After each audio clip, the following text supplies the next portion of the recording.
Habang nakasakay ng nilumang pampaseherong bus, abala ang 25 years old na si Cesar sa pagbabasa ng librong nabili niya sa isang bookstore bago magbiyahe papunta rito sa probinsya kung saan lumaki ang kanyang mga magulang.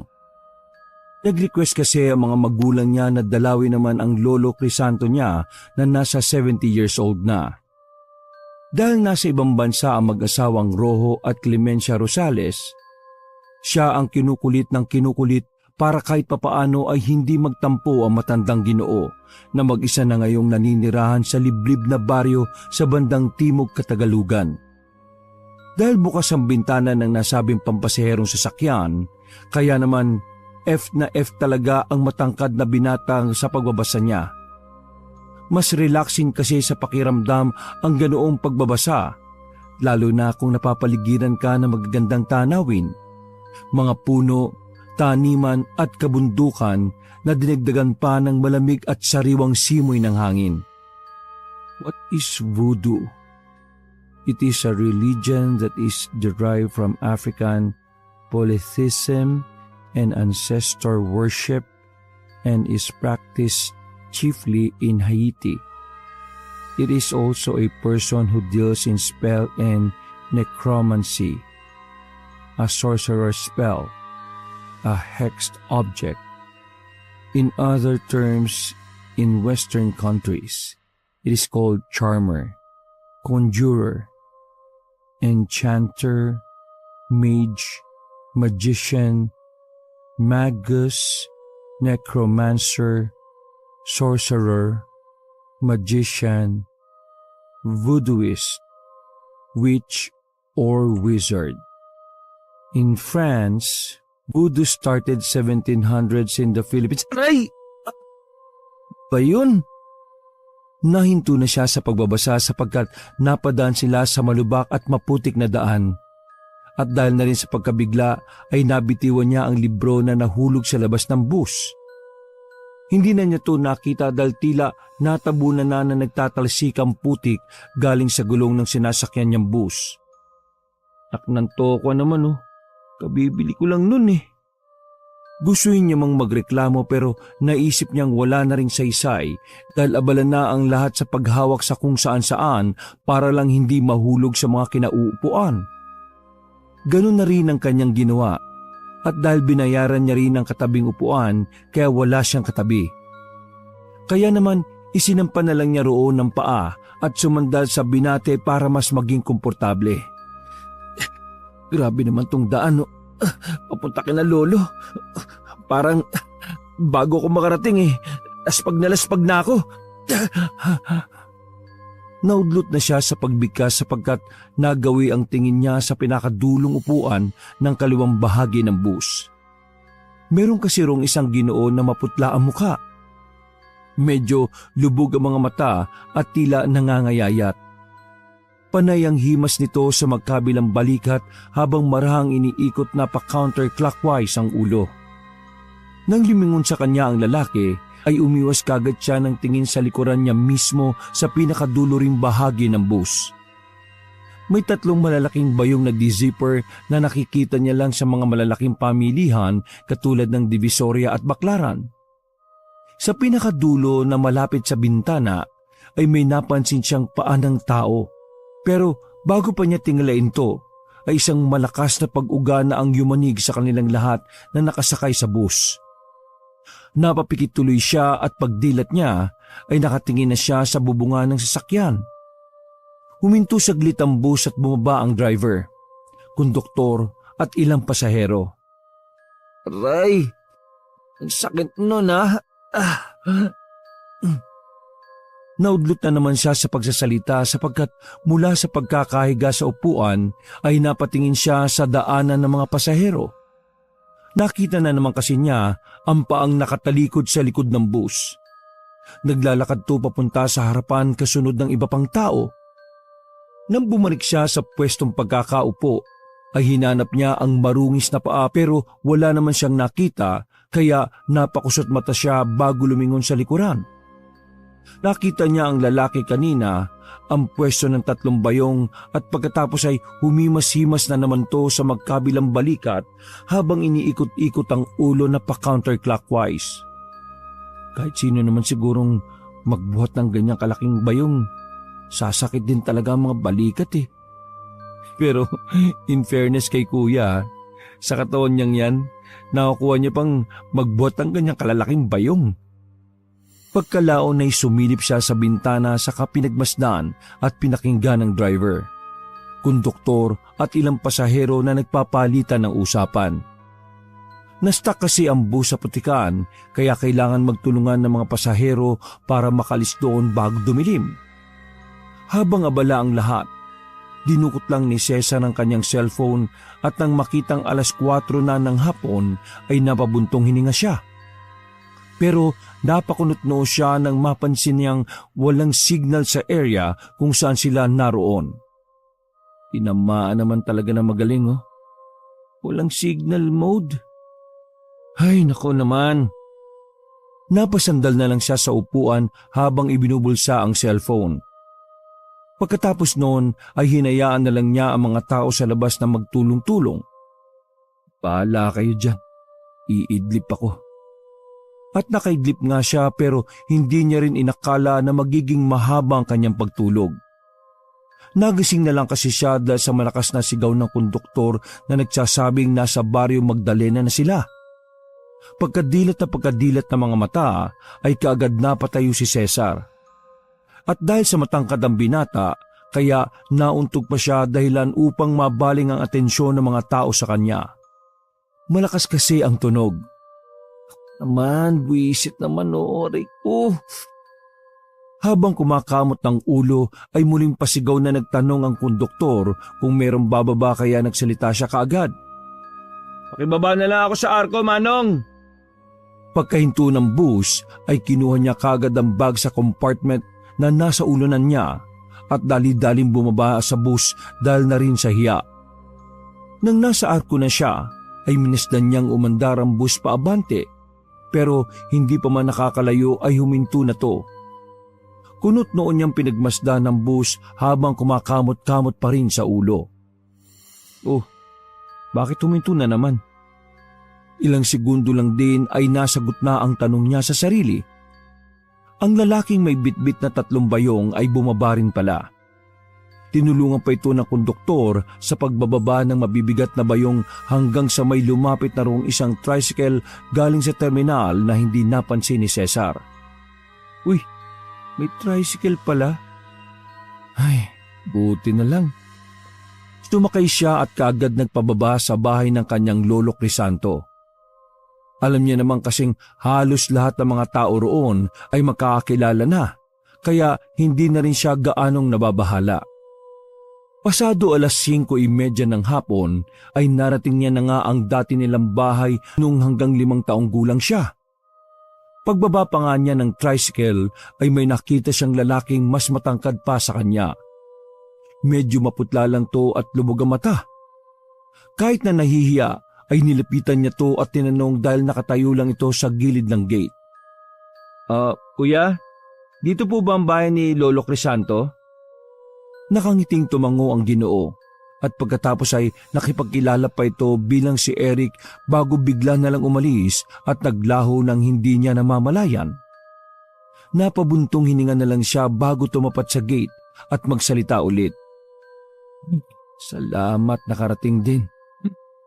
Tao po! Lolo Crisanto! Lolo Crisanto! Mahina niya kinatok ang gate na kinakalawang hanggang sa lumabas ang kanyang hinahanap. Kasing tangkad niya, puti ang mahabang buhok, pati balbas at bigote. Sakto ang hubog na katawan pero mahahalatang matanda na talaga to dahil medyo laylay na ang mga balat sa braso at mukha. Sino ka? Hindi kaagad nakapagsalita ang gwapong binata dahil sa asta ng kanyang lolo. Napakasama kasi ng tingin ito sa kanya na halatang hindi siya nakilala. Pumeki na lang siya ng ngiti sabay hawak sa shoulder strap ng bag para doon mapunta ang tensyon na nararamdaman niya. Lo? Si Cesar po ito. Cesar? Wala namang Cesar dito sa lugar namin. Kilala ko ang lahat ng taga rito kaya wag mo kong niloloko, ha?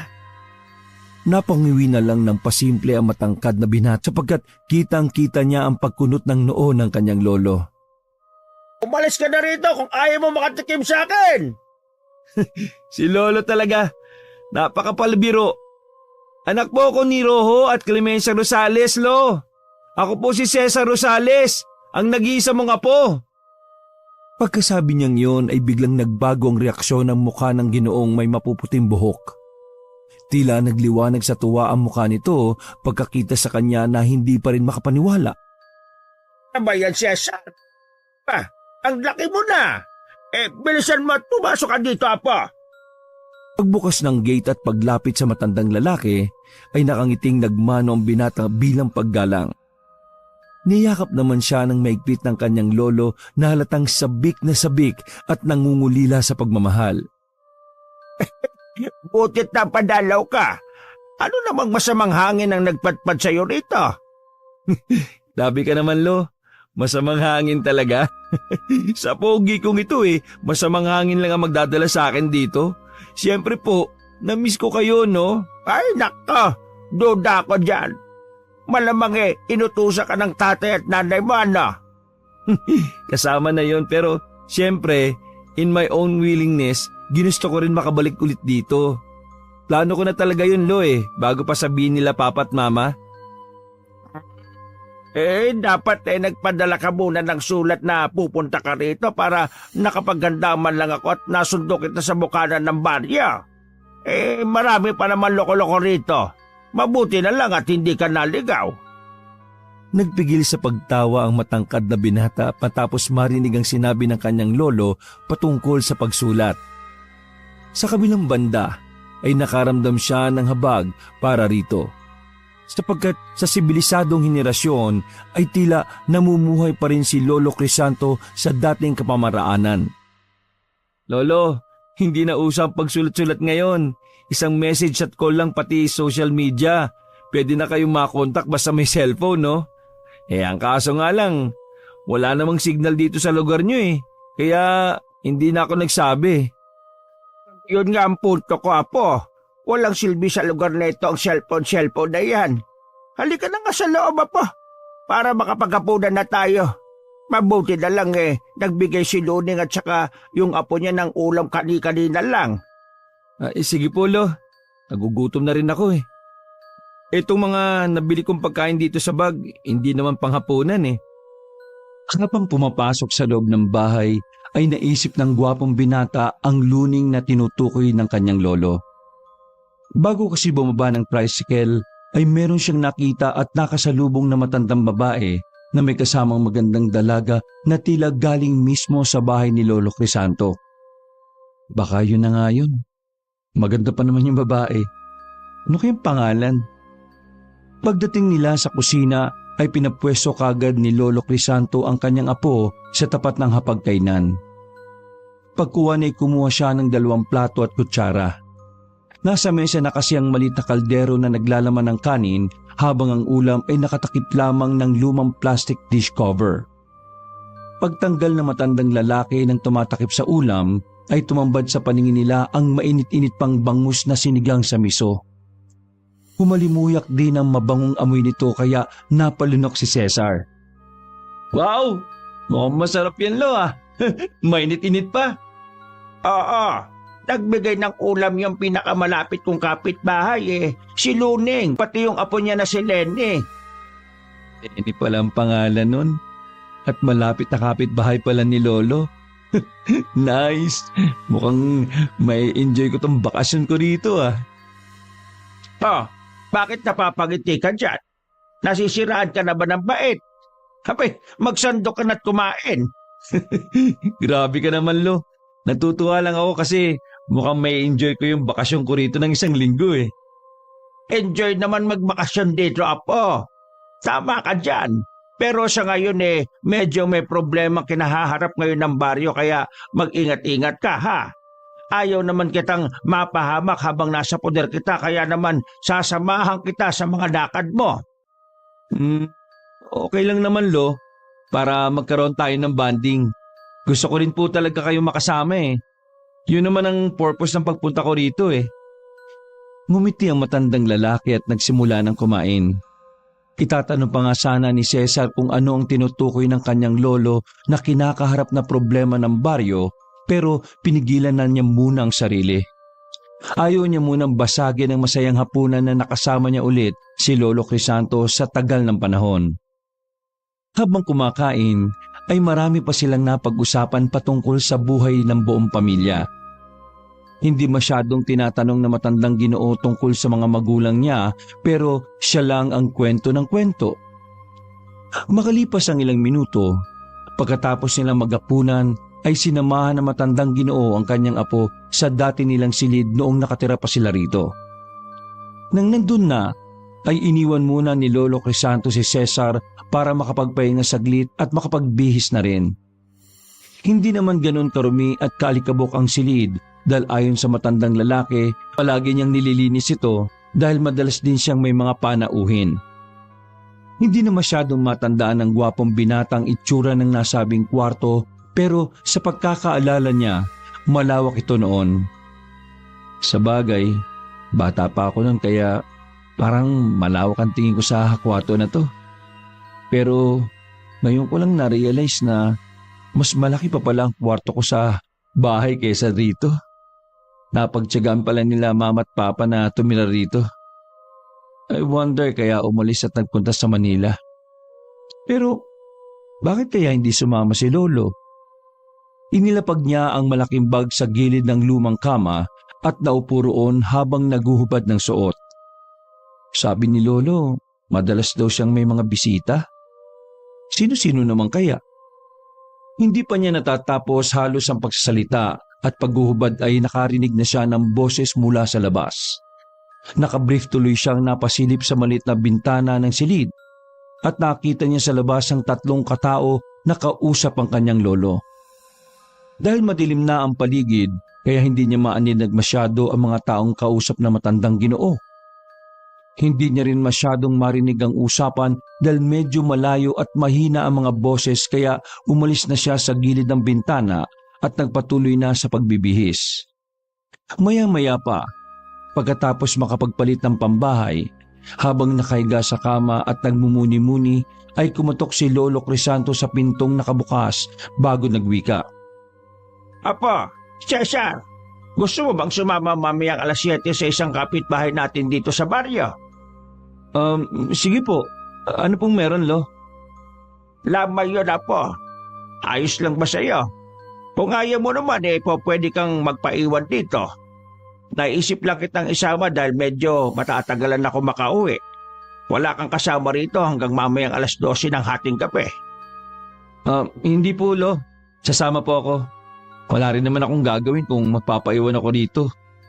Nakaka-boring lang po, di ba? Ay siya, sige. Magpapalit lang ako ng damit po. Maganda ka na rin tapos hintayin mo na lang ako sa sala. Sure Lo, sige po. Paglabas ng matandang lalaki sa silid, ay nag-ayos na rin ng sarili ang binata. Siniguro niyang magandang lalaki siyang tingnan para pagdating sa lamay ay maging center of attraction siya. Matapos may sutulit, ang paboritong red vintage wristwatch na padala ng kanyang mga magulang galing ibang bansa ay minasdan niya ang sarili sa wall-mounted mirror na parang kasing tanda na rin niya. Gandang lalaki mo talaga, Cesar. Grabe! Nagpapogi pose pa siya habang umingiti-ngiti sa harap ng salamin. Sana pumunta si Lenny para makilala ko siya. Kapag nagkakilala kami, syempre, may getting to know each other yun. Pagkatapos na syempre, magkakamabutihan na kami. Syempre, kasalan na tapos... Hoy! Apo! Ready ka na ba? Ako naman to si Lolo, panira naman ang moment to. Inayos niya muna ulit ang damit bago mag-spray ng pangmalakasan niyang pabango. Papunta na Lo, eto na po! Pagdating sa sala, ay naabutan niya matandang Ginoo na may dalang lumang handbag na gawa sa abaka. Katulad ng mga materialis na ginagamit sa paggawa ng mga bayong. Hindi na niya natanong kung anong laman ito sapagkat nag-aya na ang matandang lalaki na lumabas ng bahay. Habang naglalakad sila sa medyo maputik na daan gawa ng pag-ambon-ambon, ay nagbilin pa si Lolo Crisanto sa kanya. Apo, hindi kita pipigilan sa mga gagawin mo ron sa damay, ha? Ang payo ko lang, mag-ingat ka sa pakikisalamuha, ha? Kapag merong tumapik sa'yo sa kabaitan mo man o hindi, tapikin mo rin pabalik. Kung may magbibigay naman sa'yo ng pagkain, tanggapin mo lang bilang respeto. Pero wag mo kakainin, ha? Ang kakainin mo lang yung ibibigay ko sa'yo. Bakit naman, Lo? Hindi ko nilalahat, pero iba ang kalakaran sa probinsya lalo na dito sa Baryo Magdalena. Ang tingin ng karamihan dito sa mga dayo o taga Manila iba. Maaring kagiliwang kanila o maaring kainisan. Kaya huwag kang basta-basta makikipagkaibigan. Ganun po ba? Dati naman akong taga rito, di ba, Lo? Mas mabuti na yung nag-iingat. Basta, huwag kang mawawala sa paningin ko ron, ha? Sige po, Lo. Pagkatapos ng pag-uusap na yon, paglabas nila ng tulay na bato, ay sumakay na sila ng tricycle na kani-kanina pa pala naghihintay. Namukaan ni Cesar ang lalaki sapagkat parang nakita niyang isa ito sa kausap kanina ng kanyang lolo na nagpunta sa kanilang bahay. Siya lang ang nasa loob na sumakay at sa likod na ng nagmamaneho pumuesto ang 70 years old na matanda. Pagkaandar ng tricycle ay nakinig na lang siya sa usapan ng dalawa patungkol nga sa patay na pupuntahan nila. Kaya napag-alaman niya na ito nga ang lalaking nagpunta kanina sa bahay nila. May tricycle naman pala. Bakit hindi na lang siya dumiretso sa bahay? Para hindi na kami naglakad. Medyo weird ang mga tao rito, no? Kaya siguro nag-decide sila mama at papa na umalis kami rito. Bahala na nga. Mag-enjoy na lang ako sa lamay kaysa magpaka-boring. Ang mahalaga naman kasama ko na ulit si Lolo ngayon. Mabilis na lumipas ang oras. Pagdating nila sa lamay ay iba ang ini-expect ni Cesar. Marami-rami rin naman ang nakikipaglamay kaya lang ay akala niya kasi katulad sa Maynila na sobrang daming tao lalo na kapag huling lamay. May iilang nag-iinuman lang sa bandang dulo at may mga kababaihan naman sa kabila na nagbibingo. May isang table din na nagsusugal, naglalaro ng tong-its. Bukod doon, ang ibang tao ay nasa loob na ng bahay kung saan nakaburol ang pinaglalamayan. Katulad ng inaasahan ni Lolo Crisanto, maraming mga mata ang nakaagaw ng atensyon ng kanyang apo. Si Cesar naman ay patay mali siya lang kunwari pero ang totoo ay medyo naiilang na rin siya kaya napabulong pa ng pasimple ang poging binata. Ganito pala ang feeling ng mga pa-main character na umuwi sa probinsya. Medyo awkward. Talagang all ay sila sa akin Awit na yan. Dumiretso kagad silang maglolo sa loob kung saan nakita niya nga rin sa isang sulok ang maglolang nagbigay sa kanya ng ulam para sa hapunan. Si Lola Luning at Lenny. Ganun na lang ang ngiti ni Cesar pagkagita sa magandang dalaga kaya nag-ayos-ayos na naman siya ng damit na parang biglang na-conscious sa sarili. Naantala lang siya na magsalita ang kanyang lolo pagkalapit sa isang ginang na may katabaan. Magandang gabi, Salve. Magsisimula na ba tayo? Habang nakikipagkamay ay sumagot naman ang ginang na chubby. Narinig ni Cesar na meron lang silang hinihintay na isa sa mga kaanak ng namatay para masimula na kung ano man ang gagawin nila. Naglibot muna saglit ng tingin ang gwapong binata hanggang sa madako siya kay Lenny na tahimik lang sa isang sulok. Matagal itong pinagmasdan ni Cesar dahil talaga namang napakaganda ng dalaga. Mahaba ang pilik mata, maputi, hindi katangkaran pero balingkinitan. Ganito ang katauhang nakita niya na pasok sa kanyang panlasa. Grabe, ang ganda talaga niya. Sana magkaroon ng chance na makausap ko siya. Apo, halika rito saglit at ipakikilala kita. Ho? Sige po, Lo. Nahihiyaman ay wala nang nagawa si Cesar. Naisip niya na lang na ito na rin talaga ang pagkakataon niya para makilala ang magandang Binibini. Mga kasama, si Cesar ang apo ko. Kung natatandaan niyo pa, ito yung nag-iisang anak ni na Rojo at Clemencia. Kitang-kita ang pagkabigla ng mga naroon pagkakita sa kanya at karamihan sa mga yon tuwang-tuwa at nagbigay ng compliments nila sa binata. Palakpak tenga lang si Cesar habang pinapakinggan ang mga sinasabi ng mga taong kumakamay sa kanya. Na ang tangkad niya, nahati ang mukha niya sa ama at ina, na ang pogi niya at makisig. Nautlot lang ang lahat ng yon nang marinig niyang magsalita ang matandang babae mula sa kanilang likuran. Ang laki-laki na pala ng punmo, Crisanto. Siya na ba si Cesar? Ang huli ko siyang nakita 5 taon pa lamang siya. Bakit kanina hindi ko siya nakita nung nagbigay kami ng ulam ni Lenny? Ay mga ilang minuto pagkaalis nyo saka lang naman siya dumating. Wala man lang ang pasabi. Mabuti na lang talaga at nagbigay kayo ng ulam kaya napakain ko ng hapunan. Halika rito po. Siya nga pala, eto si Lune, yung nagbigay ng masarap na ulam kanina sa atin. Ay, salamat po Lola Luning. Ang sarap ng bangus na sinigang sa miso. Ay nako, huwag ka sa akin magpasalamat. Si Lenny ang nagluto nun. Halika nga rito, apo. Lumapit ang magandang Binibini at nakipagkamay sa kanya. Kaya ganun na lang ang tuwa ni Cesar. Pakiramdam niya tuloy ay luluwa ang puso niya sa sobrang kaba matapos mahawakan ang malambot na kamay nga ni Lenny. Thank you sa masarap na luto mo ah.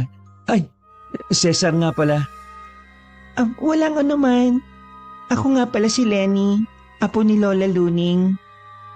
Eksaktong pagkatapos nilang magkamayan ay lumapit naman si Ginang Salve sapagkat dumating na ang kamag-anak na hinihintay nila.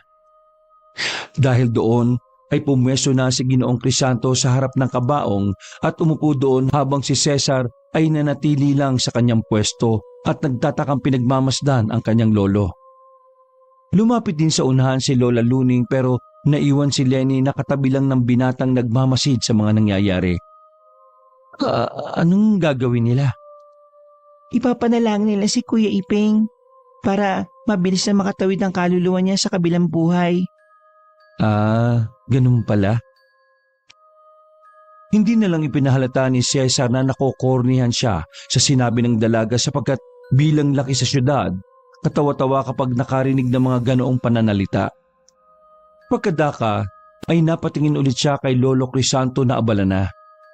Napatingin pa siya sa lumang handbag na binuksan ng matandang lalaki. Nang makita niya ang isang itim na libro ay napakunot noo siya. Ang librong yun. Papangunahan kasi ni Lolo Crisanto ang panalangin at sa libro ng karunungang lihim ang gagaling ang dasal na bibigkasin niya. Nang marinig yun ng binata, bigla siyang napatingin kay Lenny na seryoso namang katanaw sa mga taong nasa tapat ng kabaong. Libro ng karunungang itim? Oo, tama ang dinig mo. Karamihan sa mga taga rito sa Baryo Magdalena, kumukuha ng kaalaman sa libro ng karunungang itim. Hindi ba naikukwento ni Lolo Crisanto sa iyo yon? Umiling lang si Cesar bago tuluyang lumingon sa kanyang lolo na nagsisimula na sa ginagawa nito. Maya-maya pa ay may mga kababaihang nag-abot ng kandila sa mga taong naroroon. Pagkakuha niya ng isa ay napasilip siya sa labas kaya nakita niyang nanahimik ang mga naglalaro ng bingo, nagiinuman pati ang nagsusugal. Nang matapos ng masindihan ng mga kandila ay binuklat na ni Ginoong Crisanto ang librong itim ng karunungang lihim. Matapos silang lamunin ng katahimikan, doon naramdaman ni Cesar ang kakaibang kilabot. Wala pa mang sinisimula ng kanyang lolo pero kakaiba na ang naba-vibes ng gwapong binata. Naglibot siya ng tingin hanggang sa mapansin niya ang marungis na paanan malapit sa pintuan kung saan nakatutok ang pinakaulunan ng namatay. Pamilyar sa kanya ang marungis na paa na yon sapagkat nakita niya na ito sa bus bago pumunta rito. Nakita ko na yun sa sa bus kaninang hapon ah. Huwag ka magsasalita. Nagsisimula na si Lolo Crisanto. Ay, sorry. Gamit ang kaliwang kamay ay tinakpan na lang ni Cesar ang bibig habang ang kanang kamay naman ay hawak ang kandilang may sindi. Nang iangat niya ang tingin kung saan nakita ang marungis na paa, hindi niya naman nakita ang itaas na parte sapagkat natatakpan na yun ang kortina. Napatanong na lang siya sa isip dahil doon. Sino kaya yun? Natigil lang siya sa pagtingin doon na magsimula ng magsalita si Ginoong Crisanto. Sabing poon, naririto ngayon ang mga lingkod ng librong itim ng karunungang lihim. Ngayong gabi ay nakakatipon po kaming muli upang ipanalangin ang kaluluwa ng isa sa aming kapatirang na mayapa. Ang mga kandilang to na nakasindi ngayon at nagliliyab, maging gabay niya to patungo dyan sa liwanag. Tumigil siya sa pagsasalita at nagbuklat ng pahina sa nasabing libro. Nang makita na niya ang hinahanap ay muli siya nagsalita at hindi inaasahan ni Cesar ang kanyang maririnig. Ang mga salitang namutawi sa bibig ng kanyang lolo ay nagpadoble ng kilabot sa kanyang nararamdaman, dahilan para mapayakap siya ng pasimple sa sarili. Nagbanggit siya ng Latin na salita na hindi maintindihan ni Cesar. Sinabayan ng mga taong naroon ang panalangin ng matandang lalaki. Padagdag ng padagdag ang kilabot na nararamdaman ni Cesar. Ito kasi ang unang pagkakataon niya na makarinig ng ganoong klase ng panalangin. Makailang beses na naulit ang ganoong panalangin kaya nagbalak na lang si Cesar na lumabas, kaya lang nakaramdam siya ng pinaghalong pagkailang at takot matapos makita sina Lenny, Lola Luning, Salve at iba pa na seryoso sa pagsunod sa mga binibigkas ng kanyang Lolo Crisanto. Wala nang nagawa si Cesar kundi makinig na lang kahit patila nangangatog na ang kanyang tuhod dahil sa takot na nararamdaman. Pasimple siyang napasign of the cross habang bumubulong ng alam niyang panalangin bilang isang lumaki sa pananampalatayang Katoliko. Nang matapos, ay sabay-sabay na hinipan ng mga naroon sa loob ng bahay ang kandila at pagkatapos ay nagpalakpakan sila ng mahina. Salve, sigurado kong makakatawid na ng matiwasay ang asawa mo sa kabilang buhay. Kaya kalamayin mo na lang ang loob mo, Salve. Maging matatag ka lang at hindi ka pababayaan ng poon. Matapos magpasalamat ng ginang, ay inanyayahan na niya ang lahat na kumain ng handa nila. May mga babaeng nagsiserve ng pagkain ng lumapit pero mas pinili ni Lolo Crisanto ang siya na mismo ang kumuha sa kusina ng para sa kanila ng kanyang apo. Apo, kukuha lang ako ng pagkain natin ha, diyan ka lang. Ambilin ko sa iyo, apo ha. Huwag mong kakaligtaan. Saka pumaling ang matandang lalaki kay Lenny. Iha, bantayan mo to ha. Huwag mong papalisin dito sa pwesto niya. Opo, Lolo Crisanto. Tumangulang din si Cesar na parang lutang sapagkat hindi pa rin maproseso ng utak niya ang mga nangyari kanina. Pakiramdam niya talaga kanina nung nananalangin si Lolo Crisanto ay parang napunta siya sa ibang dimensyon kung saan ang kaluluwa niya ay nahiwalay sa katawan. Pag-alis ng kanyang lolo, kagad siyang tumayo kaya napatingin ng dalaga.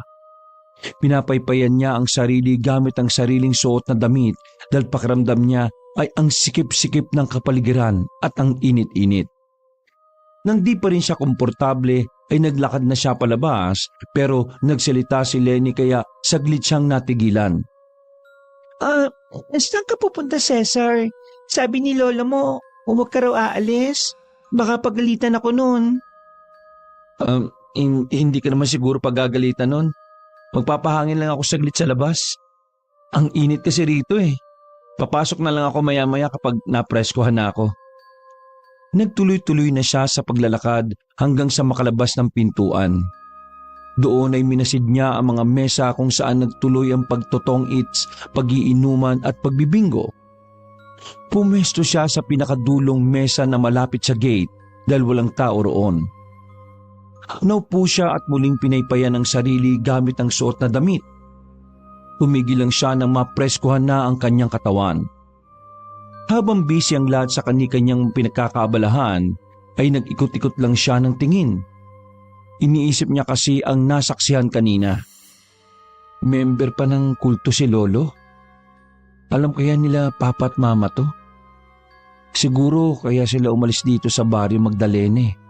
Dahil siguro sa ganung mga katuruan. Langyang yan, nakakatakot. Sayang di ko nakunan kanina ng video. Sa kanya lang naalala ang cellphone kaya dinukot niya kaagad to sa bulsa at tiningnan ang mukha gamit ang front camera. Ganun na lang ang gulat niya nang may makitang lalaking tila nakadungaw sa kanyang likuran. Kaya halos mapatayo siya sa kinauupuan. Mabuti na lang ay napigil niya ang sarili sa pagsigaw at nagkunwaring okay lang ang lahat habang tumitingin sa mga tao sa paligid. Nang makita niyang parang wala namang nakapansin, ay binalingan niya ulit ng tingin ang lalaking tila nakipagpicture sa kanya kanina. Kuya naman, nakakagulat ka po. Basta-basta ka lang sumusulpot sa likuran eh.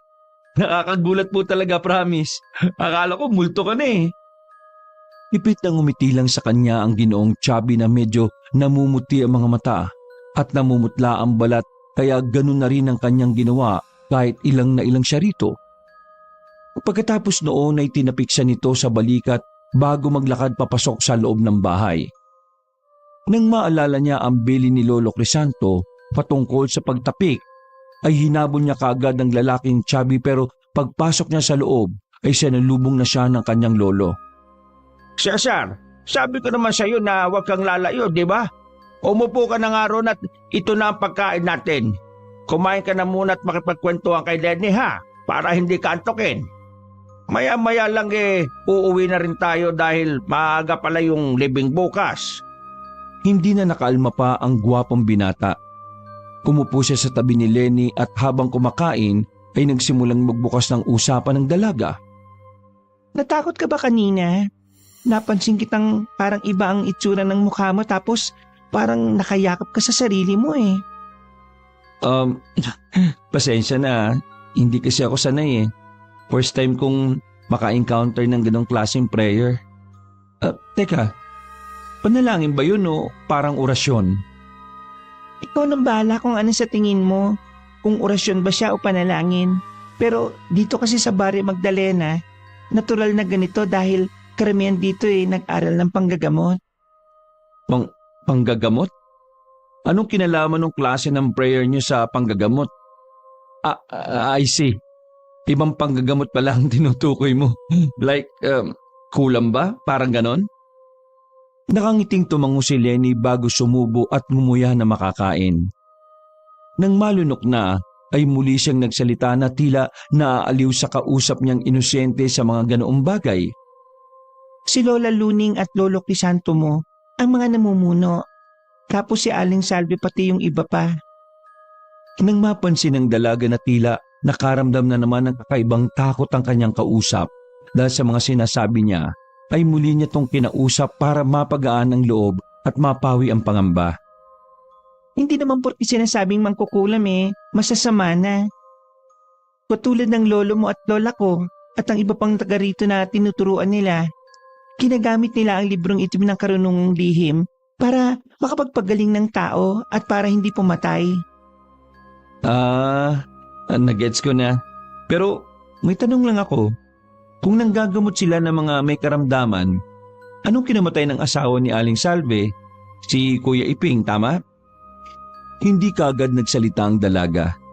Nag-iba rin ang hilatsyan ng mukha nito na mula sa pagiging mayumi at mahinhin ay parabang dumilim na may kung anong bagay na hindi masabi sa kanya. Parang narinig ko kasi hindi naman namatay sa sakit si Kuya Iping eh. Ang sabi nila may pumatay daw. Sa katunayan, pangalawa na siyang lalaki na namatay dito sa Barrio Magdalena na kaparehong kaso. Hindi matukoy pero sigurado sila Lola Luning at Lolo Crisanto na gawang kulam din na ikinamatay. Doon na-realize ni Cesar na kaya pala siya pinag-iingat ng kanyang lolo kanina. Dahil din tuloy doon ay naalala na naman niya ang lalaking chubby na tumapik sa kanya. At dahil ubus na ang pagkain niya, inilapag niya to sa upuan at tumayo para hanapin na sana ang nasabing lalaki. Kaya lang ay hinatak na naman siya ni Lenny. Tara, tingnan natin si Kuya Iping. Nahihiyaman siyang alisin ang kamay ng dalaga sa kanyang braso ay napilitan na lang siyang sumunod sa harap ng kabaong. At ganun na lang ang gulat niya nang makita ang itsura ng lalaking nasa kabaong. Chubby ang mukha nito at maputla ang balat. Katulad ng lalaking tumapik sa kanya kanina. Sa sobrang pagkagulat ay nahawi niya ang kamay ng dalaga at napatras. Nagtaka naman ng lahat ng mga nakakita dahil sa matinding niyang reaksyon, dahilan na rin kaya napalapit ang kanyang lolo. O apo, ayos ka lang ba? Hindi siya nakaimik. Napaupo na lang siya sa upuan habang pinakikiramdaman ng sarili na nangangatog sa takot. Tumango lang siya sa matandang Ginoo at hindi na ipinahalata pa ang matinding pagkasindak. Dahil tuloy sa nangyaring yon, ay nawala sa konsentrasyon ng binata kaya hindi na tumaayos na nakausapan ni Lenny hanggang sa mag-uwian na sila. Pagdating nila sa bahay, ay napansin na ng Ginoo na tila balisa ang kanyang apo. Kaya bago matulog ay kinumpronta niya muna ito. Ayos ka lang ba, apo? Kanina ko pa napapansin na parang wala ka sa sarili ah. May nangyari ba nung nasa lamay tayo? Meron po kasing tumapik sa akin, Lo, doon sa lamay. Pero hindi ko nabalikan ng pagtapik eh. Ano? Anong hindi mo tinapik pabalik? Nakilala mo ba yung muka? Hala tayo dyan. Halika, balikan natin para matapik mo rin. Paano ko po tatapikin yung patay na? Natigilan ng matandang lalaki habang nakatingin sa kanya. Hindi to kagad nakapagsalita. Napakunot noo lang to habang tila nagtataka sa sinabi ng kanyang apo. Anong ibig mong sabihin? Nung nasa labas po ako ng bahay habang nagpapahangin, may nakita kong chubby na lalaki. Nakausap ko pa po siya at nakangitian. Sa kanya ko tinapik sa balikat. Hinabol ko siya sa loob pero di ko na nakita eh. Narealize ko lang na siya pala yung patay nung tumingin kami ni Lenny sa kabaong. Dahil sa mga nakwentong yun ni Cesar ay kaagad nagsagawa ng pangontrang dasal ang kanyang lolo. Halos ilang oras siyang nag-orasyon sa kanyang apo para lang mailayo to sa anumang panganib na maaaring mangyari. Sa kanila kasing paniniwala bilang mga mangkukulam, kapag patay na ang naglipat ng sumpa, mahirap tong malabanan maliban na lang kung alam mo ang purpose kung bakit ito naglipat ng sumpa. Sa kaso ni Cesar, inisip ni Lolo Crisanto kung bakit tinapik ng yumaong si Ipeng ang kanyang apo. Kaya naman sinubukan niyang tawagin ang kaluluwa ng Ginoo sa pamamagitan ng orasyon. Nang masindihan na ang mga kandilang itim sa palibot ni Cesar, muling nagpaalala ang matandang lalaki. Kahit na anong mangyari, apo ha, wag na wag kang lalabas sa pabilog na kandilang yan. May sindi man to o wala. Hanggat hindi tayo natatapos, wala kang ibang gagawin kundi manatili sa loob niyan. Paniwalaan mo ko, apo ha, at hindi ka mapapahamak. Opo, Lolo. Nang handa na ang lahat ay nagsimula na si Lolo Crisanto sa pagsasagawa ng ritual. Muli siyang nagdasal ng mga salitang siya lamang ang nakakaintindi. Nang ilabot na naman ang binata matapos mapakinggan ang mga salitang hindi niya maintindihan. Nagpatuloy naman ang matandang Ginoo sa pagsasalita matapos niyang patakan ng dugo ang sahig galing sa daliring kinagatan niya. Sa ngalan ng aming poon at sa kapangyarihan ng librong itim ng kaalamang lihim, dugo ng aking dugo bilang sakripisyo. Tinatawagan ko ang kaluluwa ng namayapang si Iping upang siya ay tanungin kung bakit niya binati ang aking apo. Iping! Magpakita ka at sumagot ka sa aking panawagan! Sabay-sabay na namatay ang mga kantilang itim dahil sa malakas na hangin pumasok sa loob ng silid na kinaroroonan nila. Habang nilulukob ng kadiliman ng buong paligid, unti-unti ring namamayani ang matinding lamig. Lamig na hindi galing sa ihip ng hangin kundi dala ng mga enerhiya na nagkamasamang espiritu. Iping, kung naririnig mo ako, tinatawag kita, magparamdam o magpakita ka. Makailang ulit niyang inulit ang mga sinabing yon, hanggang sa ang isang kandila na nasa pagitan nila ni Cesar ay bigla na lang nagningas. Nangilabot ng husto ang binata habang nakatingin sa kanyang lolo na tila nag-iba ang kulay ng mga mata. Lo, tama na po. Kinakabahan po ako. Hindi na niya natapos ang pagsasalita sapagkat sumenyas ang Ginoo sa kanya na manahimik. Napayakap na lang si Cesar sa sarili habang hindi niya alam kung may iyak ba siya sa sitwasyon. At habang nanginginig ang buong katawan dahil sa takot ay nagpatuloy naman ng kilabot na namamayani sa buong paligid. Ilang saglit pa ay lumakas ang apoy ng kandilang itim sa pagitan nilang maglolo. Sumayaw-sayaw ito na parang may gustong ipahiwati kaya pareho silang napatingin doon. Iping, kung ikaw yan, magpakita ka ng mga senyales. Hindi pa man halos natatapos na matandang lalaki ang kanyang sinasabi, ay namatay na naman ang kandila kaya nilamon na naman sila ng kadiliman. Lo, nasaan na po kayo? Lo? Pagkatapos sabihin niyo ng binata ay nakarinig siya ng mahinang hagiktik ng babae mula sa pintuan na nasa likuran ng kanyang lolo, kaya mas lalo siyang natakot. Dinig na dinig ni Cesar ang tibok ng kanyang puso. Lo, ayaw ko na po! Buksan niyo na po ang ilaw, please! Lo! Nagpatuloy ang hagiktikan, pero hindi pa roon natapos ang lahat. Dahil mula sa labas ng silid ay dinig na dinig nila ang mabibigat na tumatakbong yabag. Palakas yun ng palakas at halatang papunta sa kinaroroonan ni Cesar kaya napatayo siya at binalak lumabas sa mga kandilang nakapalibot sa kanya. Lo! Tulong! Isang nakasisindak na tinig ng demonyo na humahalakhak ang umalingaw-ngaw sa buong silid. Kaya napapikit na lang ang gwapong binata at napayuko dahil sa takot. Pagdilat niya ng mga mata ay nakabukas na ang ilaw pero wala na sa harapan niya si Lolo Crisanto. Nakatayo na to sa switch at kabadong nakatingin sa kanya. Pareho silang basang-basa ng pawis dahil sa nangyari. Dahil sa engkwentrong yon, hindi nakatulog halos sa maglolo.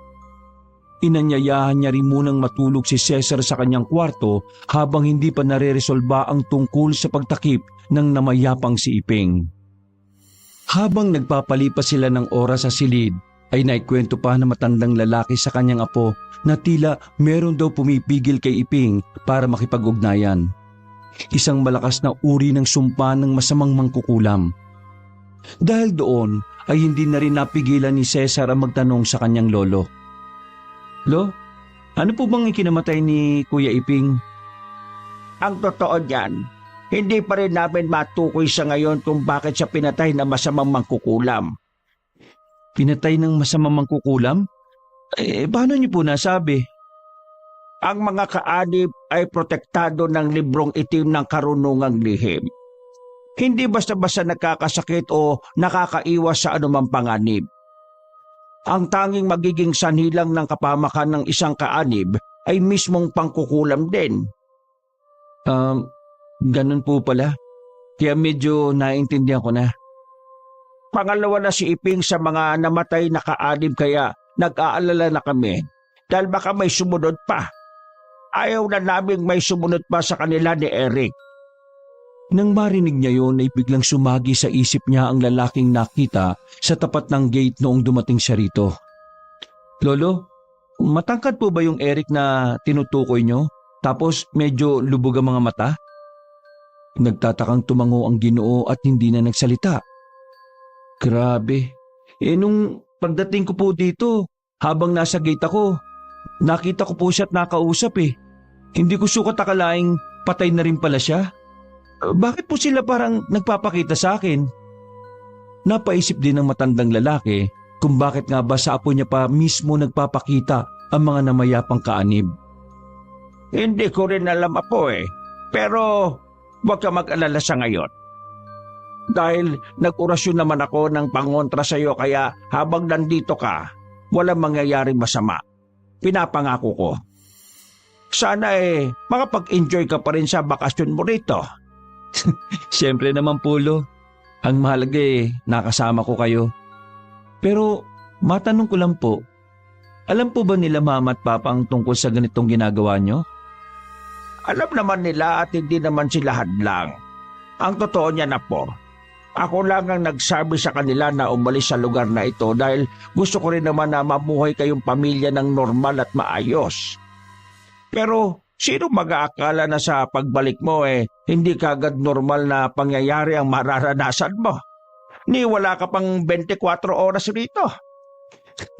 Kaya nga po Pero kahit nakakatakot, hindi ko naman po pinagsisisihan.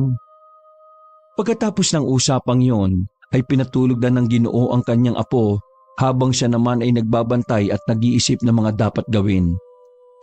Pagsapit ng 8:00 ng umaga, nagising si Cesar na siya lang ang tao sa buong bahay. Hindi na siya nagtaka sapagkat alam niya namang nakipaglibing ang lolo nito. Habang nag-aalmusal ng agahan na nakahanda na para sa kanya, ay muli niyang pinagnilay-nilayan ng mga nangyari kahapon. Sa unang pagkakataon sa kanyang buhay, nakaranas siya ng kababalaghan na masasabi niyang nakakatakot talaga. Pero sa kabilang banda ng kanyang isip ay masaya siyang na-experience sa mga yon. Siguro, gift na to na naman ako kay lolo. Ewan, para pa rin akong nananaginip, lalo na yung mga nangyari kagabi. Diyos ko po. Napa-sign of the cross siya nang wala sa oras bago tapusin ang pagkain. Nang mahugasan na niya ang pinagkainan, ay naghanap siya ng mapagkakaabalahan habang hinihintay na dumating ang kanyang lolo. Ayaw niya namang lumabas ng bahay sapagkat baka makaengkwentro na naman siya ng mga kung ano-anong bagay. Pakiramdam niya mas safe siya kapag nasa loob lang ng bahay ni Lolo Crisanto. Ay, anong klaseng bakasyon ba to? Nagpunta ako ng probinsya para magkulong sa bahay.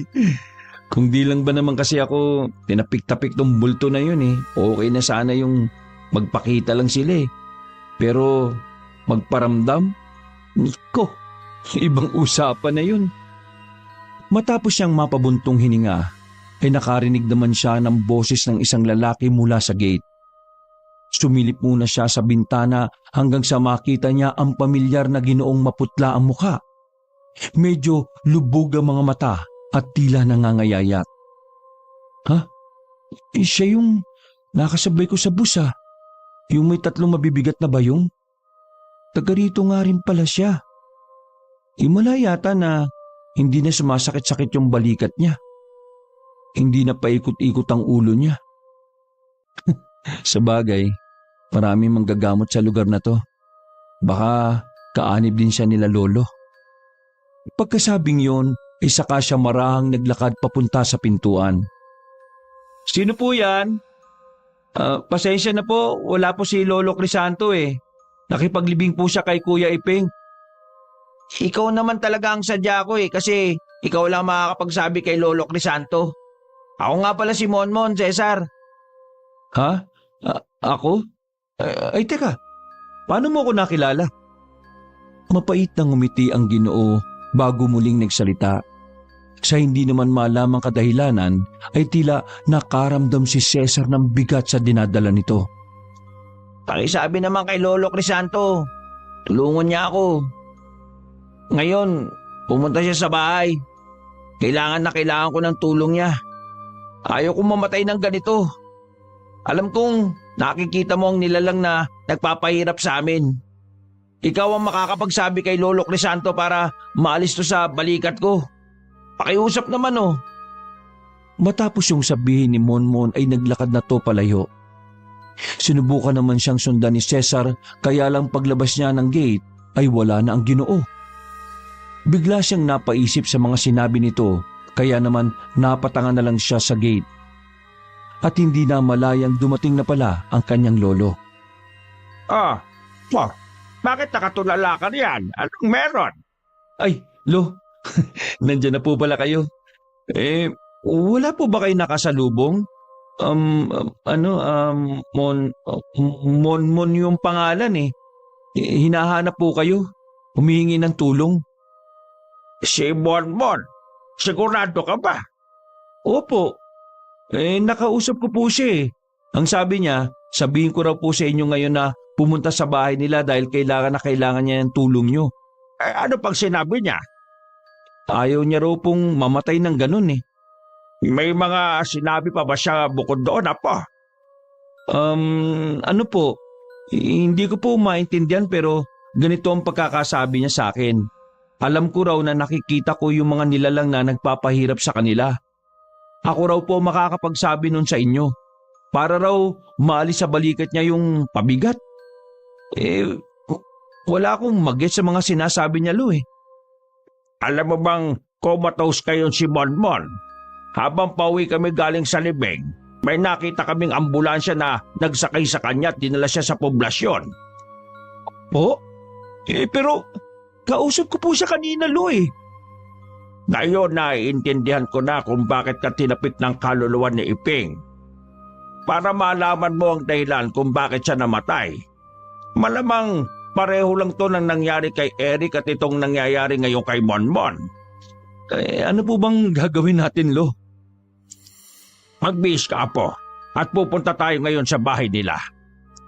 Wala nang inaksayang oras sa maglolo. Matapos maihanda ni Ginoong Crisanto ang kanyang lumang handbag, ay nagtungo na nga kagad sila sa bahay ni Monmon. Hindi na nila nadaanan pa si Lola Luning at si Lenny dahil natulong pa ito sa paglilinis ng bahay ni Salve pagkatapos lang ng libing ng asawa. Ang bunsong kapatid lang ni Monmon na si Gina ang naabutan ng maglolo. Gina, huwag kang umiyak. Nandito kami para tulungan ng Kuya Monmon mo. Dahil naniniwala ko na hindi normal ang nangyayari sa kanya. Malamang katulad din to kina Eric at Ipeng. Ito nga po kung si Cesar nagpakita sa kanya kanina ang kuya mo. At humihingi ng tulong kaya kami narito. Ngayon, ikwento mo sa amin kung paano na-comatose ang kuya mo. Umiiyak si Gina habang sinasalaysay ang buong pangyayari. Isang linggo na raw na kasing tila parang pagod na pagod ang Ginoo at palaging iniinda ang pananakit ng magkabilang balikat. Ilang beses na rin tong nagpatingin sa manggagamot sa baryo. Nareremedyohan lang ng isang araw pero kinabukasan ay bumabalik din kaagad ang sakit at mas lalo pang bumibigat ang mga balikat. Nagpasuri na rin sila sa totoong doktor pero wala rin namang nakitang mali sa balikat maliban sa pagbigat ng timbang ni Monmon. Nang marinig yun ni Cesar, naalala niya si Monmon nung nasa bus sila. Kaya pala panay ang paikot-ikot nito sa ulo at paghimas sa magkabilang balikat. Bigla ring sumagi sa isip niya ang nakitang marungis na paa dun sa bus na nakita niya rin sa lamay ni Ginoong Ipeng. May naiisip ka ba, Apo? Alalahanin mong mabuti. Alam ko na, Lo. Pero hindi ako sigurado eh. Noon kasing nakasabay ko sa bus si Kuya Monmon, may nakita akong marungis na paa ng babae na malapit sa mga bayong na bitbit niya. Nakita ko rin po yung marungis na paa na yon sa lamay ni Kuya Ipeng. Nakita mo ba yung itsura? Hindi po eh. Medyo weird tong sasabihin ko, Lo pero kalahating katawan lang ang nakikita ko kaya naisip kong baka yung itaas na parte ng katawan nakapasan sa balikat ni Monmon. Kasi sabi niya sa akin kanina, gusto na niyang maalis yung nakapasan sa balikat niya. Lalong naiyak si Gina nang marinig yon na sinabi ni Cesar. Si Lolo Crisanto naman ay kaagad inilabas ang librong itim ng karunungang lihim kasama ang ilang 3 kandilang itim. Sigurado ako na iisa lang ang gumagawa nito kay na Monmon, Ipeng at Eric. Kaya ngayon, tutulungan natin si Monmon. Ibabalik natin ng 10 beses ang sumpang ginawa nila. Gina, maganda ka ng mainit na tubig at ilagay mo sa maliit na planggana. Ikaw naman, Apo, dito ko lang sa likuran ko at manalangin sa paraang alam mo. Kahit anong mangyari, katulad kagabi, huwag kang aalis sa pwesto mo, ha? Hawakan mo lang tong kandilang itim at sindihan. Sige po, Lo. Makalipas lang ang ilang minuto, pagdating ni Gina, tanga ng maliit na plangganang may lamang mainit na tubig ay inilapag to ng matandang lalaki sa sahig.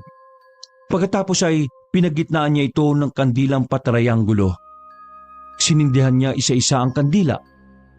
Nagbigay din siya ng isa kay Gina at sinindihan. Pinayuhan niya rin ang dalaga katulad ng payo niya sa apo. Tsaka siya naupo sa tapat noon at binuklat ang itim na libro. Sa oras na magsimula akong manalangin, wala na magsasalita sa inyo, ha? Magmatsyag lang kayo ng tahimik sa buong silid at kung ano man ang makikita nyo, wag na wag kayong magpapadaig. Huwag kayong aalis sa pwesto, mamatay man ang kandilang hawak nyo. At kahit anong mangyari, wag na wag kayong lalabas sa silid na ito.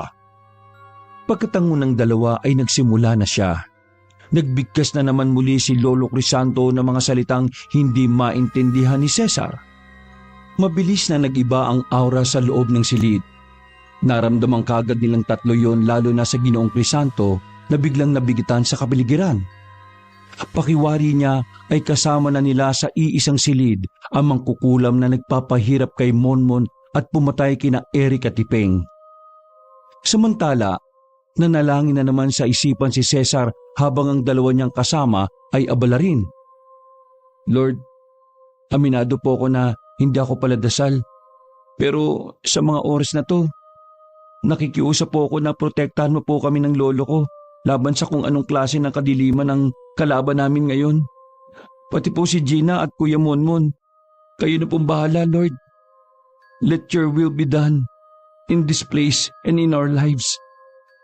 Nagsimulang umihip ang mahinang hangin galing sa labas ng bahay. Pero hindi naman naapektuhan ng mga nakasinding kandila.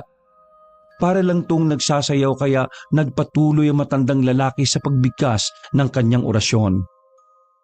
Dumoble ang bigat ng enerhiya sa loob ng silid habang ang lamig ay mas tumindi rin. Bukod doon, kahit nakasindi na ang mga kandila, ay parang ang dilim-dilim pa rin ang kapaligiran.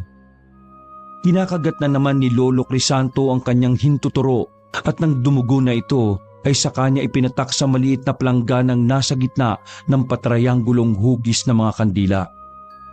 Matapos ang 3 ulit na pagpatak ng dugo sa tubig na nasa planggana ay saka siya muling nagsalita. Sa ngalan ng aming poon at sa kapangyarihan ng librong itim ng kaalamang lihim, dugo ng aking dugo bilang sakripisyo. Tinatawagan at inuutusan ko ang sumpang nakapatong sa balikat ni Monmon na siyang nagpapahirap sa kanya. Sa ngalan ng poon, magpakita ka at sumagot sa aking panawagan! Pagkatapos bigkasin niyo na matandang manggagamot, ay tila biglang nilamon ang katahimikan ng buong silid. Tumigil sa pagsayaw ang sindi ng kandila. Huminto ang pagtakbo ng orasan at tila ba napunta sila sa ibang dimensyon kung saan kahit ang mga sarili nila ay hindi na rin marinig sa tindi ng katahimikang bumabalot sa kanila. Maya-maya pa ay unti-unting kumulo ang patak ng dugo na nasa maliit na plangganang may tubig. Nagsunod-sunod na ang pagkulo nito hanggang sa palakas na ng palakas hanggang sa unti-unti na itong nakakabuo ng usok. Nanatiling nakatunghay si Cesar kahit ang totoo ay kabadong-kabado na siya sa mga nangyayari. Inuutusan kita! Sumpa na nagpapahirap kay Monmon! Lumabas ka! Sa isang iglap, ang usok na namuo mula sa kumukulong tubig ay kumorte ng isang babae. Mahabang itim na itim nitong buhok na siyang tumatakip sa buo nitong mukha at marungis ang itsura lalo na ang mga paa. Ngayon, sumpa! Binabalaan kitang lumaya sa pang-aalipin kay Monmon. Hindi kita pinahihintulutang gumawa ng kahit na anong bagay na makakasakit sa tao. Wala kang karapatang manakit ng tao. Bumalik ka kung saan ka nararapat. Bumalik ka ng 10 beses ang bigat sa kung sino mang nag-utos sa'yo. Mula sa usok ay kitang-kita nilang tatlo kung paano nagkaroon ng pisikal na anyo ang nasabing nilalang. Nang tumapak ito sa sahig, ay biglang nagulat si Ginoong Crisanto pero hindi siya nagpakita ng takot. Pagkatapos noon ay biglang namatay ang lahat ng kandila, dahilan upang mabalot na matinding kadiliman ang buong silid kahit maaraw sa labas. Nagsisigaw sa takot si Gina habang ang maglolo naman ay nanatili lamang tahimik kahit na ramdam na rin nila ang matinding tensyon. Lolo Crisanto, ano pong gagawin natin? Walang gagalaw sa inyo. Manatili lang kayo sa pwesto. Naudlot na sa pagsasalita ang matandang lalaki sapagkat nangibabaw ang pagsigaw ni Gina at pagkagulgol dahil sa takot. Hanggang sa makarinig na lang sila ng kalabog sa sahig dahil sa nahimatay na ito. Pagkatapos noon ay mula sa kanilang harapan ay may mabibigat at makakasunod na yabag ang kanilang narinig. Kasabay ng pagsindi ulit ng mga kandila ay nawala na rin ang yabag pati ang babaeng marungis na mahabang buhok na nabuo mula sa usok. Sabay na napatingin ang maglolo sa walang malay na si Gina at sabay din silang napabuntong hininga. Lo, bus na po ba? Baka pwede ko pong tulungan si Gina. Ihiga ko lang siya na maayos. Sige, apo. Bilisan mo lang dahil hindi pa tayo tapos. Hindi na halos natapos ni Lolo Crisanto ang pagsasalita sapagkat paglingon niya sa apo ay nasindak siya sa kanyang nakita. Dahilan para mabitiwan niya ang itim na librong hawak. Natigilan naman si Cesar at kunot noong napatingin sa matandang manggagamot habang pasimpleng hinihimas-himas ang kanyang mga balikat at mabagal na iniikot ang ulo ng pa-counterclockwise. Bakit ganyan ka na naman makatingin, Lo? Parang ang bigat ng balikat. Nang mapagtanto ni Cesar ang mga bagay-bagay, ay mabilis na gumapang ang kilabot sa buo niyang pagkatao. Kaya bigla siyang nakaramdam ng pagkamanhid. Nakarinig din siya ng mahihinang hagikip ng isang babae at paglingon niya sa bandang kanan ay ganoon na lang ang pagkasindak niya nang makita ang nakakatakot na itsura ng babaeng nakapasan sa kanyang balikat. Sa sobrang haba ng katawan nito ay akalain mong magkahiwalay ang itaas na bahagi at ibabang bahagi. Nanginginig ang kalamnan niya at hindi alam ang gagawin. Habang si Ginoong Crisanto naman ay dali-daling kinuha sa sahig ang librong nabitiwan. At bago pa siya makapagbanggit ng orasyon laban sa sumpang yumakap sa kanyang apo, ay hinawakan na si Cesar ng nilalang sa magkabilang noo. Doon ay tila may kung anong sari-saring alaala ang isa-isang pumasok sa utak ng binata. Namuti ang kanyang mga mata na parang napoposes habang nakatingala. Matapos mapuno ng mga memoryang hindi naman kanya, ang sunod na natatandaan na lang ni Cesar ay ang boses ng kanyang lolo Crisanto na sumisigaw habang siya ay nakahandusay sa sahig na nanghihina at nagdidilim ang paningin. Pagkamulat ng mga mata ay nasa pamilyar na silid na si Cesar. Ang kwarto niya sa bahay ni Lolo Crisanto. Dahan-dahan siyang tumayo at naglakad papunta sa banyo sapagkat ihing-ihi na siya at bukod doon ay uhaw na rin siya. Nang matapos ng umihi at uminom ng tubig ay muli siyang naglakad papunta sa sala para silipin kung nasaan ang kanyang lolo pero saglit siyang natigilan dahil nanakit ang kanyang ulo. May mga memorya na naman kasing pilit na sumisiksik na alam niyang hindi naman sa kanya. Ano ba naman to? Umalis kayo sa utak ko! Aray! Aray! Nang makarinig siya ng mga boses mula sa labas ng bahay ay nagpatuloy siya sa paglalakad hanggang sa makita si Aling Salve, Gina at ang kanyang lolo. Base sa itsura ng mga to, masasaya ang muka at merong magandang nangyari. Nanalo ba kami? Naudlot siya sa pagsasalita dahil sabay-sabay na napatingin sa gawin niya ang tatlo at gulat na gulat ang mga to nang makita siyang gising na. Salamat sa puon at nagising ka na rin, apo. Marami akong ikukwento sa iyo. Inalalayan nila ang binata hanggang sa kusina para makakain to ng maayos dahil halos isang araw itong nakatulog dahil sa nangyari. At habang kumakain nga ng lugaw si Cesar, ay kinuwento ni Ginoong Crisanto na nagtagumpay sila sa pagtataboy ng sumpa kay Momon. Ligtas na kasi ito sa panganib at nagising na rin. Kasalukuyan na lang nagpapagaling at ilang araw mula ngayon ay makakalabas na ng ospital. Kahit ganun ang nangyari ay pakiramdam ni Cesar hindi siya masaya. May mali kasi siyang nararamdaman at alam niyang may hindi tama. Apo, dahil sa tulong mo napigyan ng hustisya ang pagkamatay nila Eric at ni Iping. Bukod doon gumaling din si Monmon kaya nandito ngayon sina Gina at Salve para magpaabot ng personal na pasasalamat. Si Salve ang nagluto nitong lugaw tapos si Gina, tumulong yan sa akin sa pag-aasikaso sa iyo habang wala kang malay. Umiki ng ngiti ang gwapong binata habang nagpapatuloy sa pagkain. Salamat po, Aling Salve, Gina, Lolo. Babalik na po ako sa kwarto para makapagpahinga. Medyo inaantok pa rin po kasi ako Sige apo, ako nang bahala sa mga bisita natin. Doon na muna kami sa sala ha. Basta kung may kailangan ka huwag kang mahihiyang tumawag.